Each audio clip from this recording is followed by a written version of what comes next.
What's up, E-Show fam? Lauren Smith here, bringing you another episode of Around the E-Show. January was quite a busy month to start off the second half of the season, and it featured our final showcase of the season, hosted by the Seacoast Spartans in Exeter, New Hampshire. The final showcase featured the EHLP All-Star Game, where Team Gray took on Team White in an exciting 60-minute game, which saw Team Gray take the win and Boston Junior Rangers Max Morris of Team White take MVP. We also saw quite a few notable names move around to new homes to start the season, including defenseman Jimmy Metler, who joined the New Jersey 87s, and netminder Jackson Bernard, a recent Arcadia commit, who joined Team Maryland.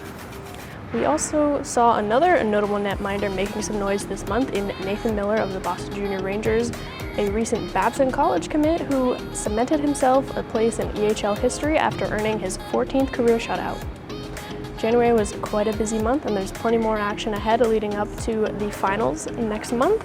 So let's get looking at the standings around the EHL and EHLP. Kicking things off with the EHL standings, we start out in the North Division, where despite dropping their last two games, the New Hampshire Avalanche continue to be the best team in the league with 29 wins and 61 points. They currently hold an 11-point lead over the East Division's Boston Junior Rangers.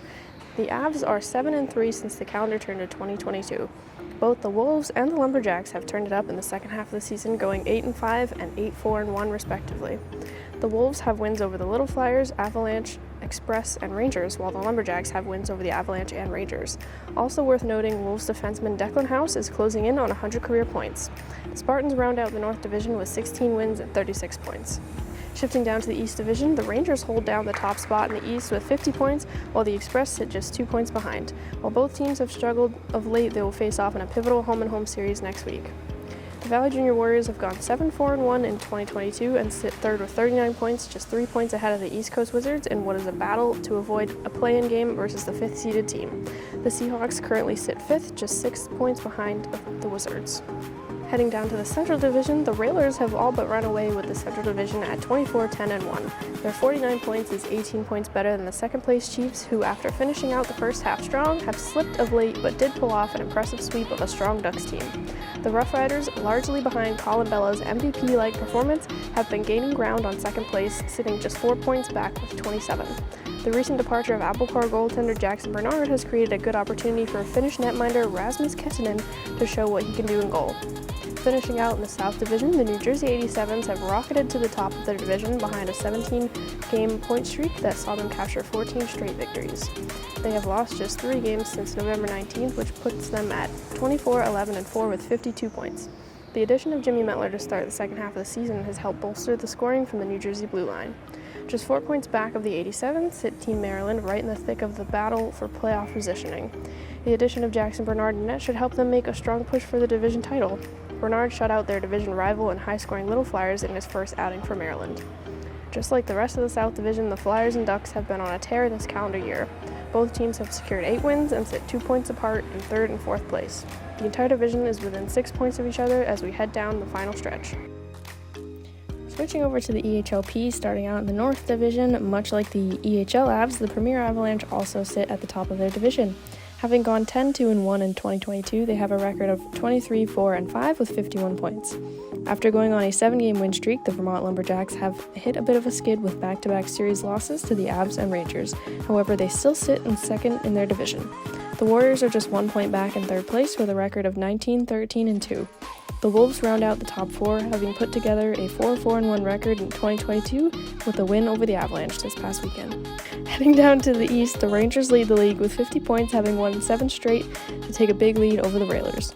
Having played just 6 games in the second half so far, the Railers do have 5 games in hand to try to catch the Rangers. Their recent losses have come against the Rangers and Avalanche. The Seahawks are 18-11-3 and are just 3 points back of the Railers. The Express round out the division with 30 points. Finishing out in the South Division, the Little Flyers have played the fewest games in 2022 with just 5, but still sit atop the South with 38 points. The second half has been kind to the youngest team in the Premier, as the New Jersey 87s are 7-2 since turning the calendar. They are 1 point behind the Little Flyers for the top spot in the South, and the Chiefs are 3rd place with 33 points, while the Renegades sit in 4th.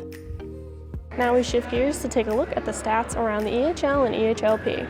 Kicking things off with special teams on the power play, as they have much of the season, Vermont continues to hold the best power play percentage in the league at 26.6%. The Railers have improved their power play, moving up not far behind Vermont at 25.3%. Maryland Valley and the Avalanche sit 3rd, 4th, and 5th respectively, around 21%. On the other side of things, with the penalty kill, the Little Flyers have been dominant on the PK all season, holding a solid 92.4 PK percentage. The Railers hold the second best PK at 88.1%, and the Avalanche continue to sit 3rd at 86.8%. The 87s and Wizards round out the top 5 at 85.9 and 83.4% respectively. Taking a look at the highest scoring EHL teams, we have the Little Flyers with 161 goals, the Avalanche with 152, the Lumberjacks with 145, the 87s with 132, and Maryland with 131. It's worth noting that it's been a high-scoring second period this season, as every team in the league has scored more goals in the second than they have in the first and third periods. Taking a look at the top 10 point-getters in the EHL as of February 6th, we see a trio of captains, including Colin Bella of the Connecticut Rough Riders with 29 goals and 29 assists for 58 points over 35 games played. Kyle Patton of the Philadelphia Little Flyers with 15 goals and 29 assists for 44 points over 36 games played, and Nick Newman of the Protect Junior Ducks with 14 goals and 29 assists for 43 points over 31 games played. The top 10 point getters in the EHLP as of February 6th include a pair of all-star forwards from the Walpole Express in Philip Parker with 23 goals, 23 assists for 46 points over 29 games played, and Evan Gravel with 17 goals, 24 assists for 41 points for over 31 games played.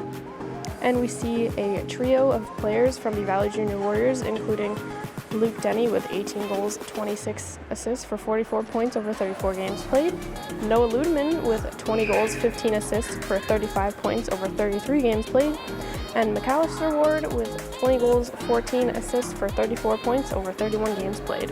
With playoffs quickly approaching, the race to secure good seeding is now tighter than ever.